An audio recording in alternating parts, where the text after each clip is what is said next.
Tiga perkara yang kita kena ajar cucu kita.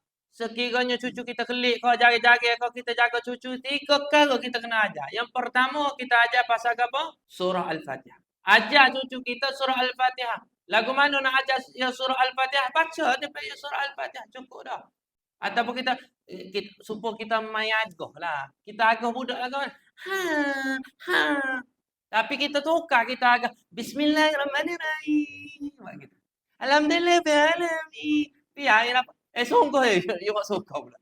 Ani sungguh ni. Kita buat gitu, kalau kita nak main agah. Agah tu pula kita tak tahu agah ke apa. Alah cakap mabal lah. Dia kalau kena. Tak tahu ke apa. Betul ke tak?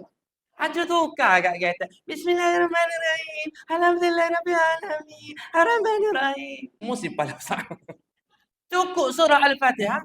InsyaAllah ya gitu. Dia besar nanti. Contoh yang boleh kecek nanti. Dia kata, bodohnya kamu aku ni. Tapi tak apalah. Kita ajar dia Al-Fatihah. Yang kedua kita ajar apa? Tuhan tu baik. Ajar tentang apa? Allah ni maha baik. Allah Tuhan ni baik. Kata kalau cucu angkat ni lah. Siapa buat ayat?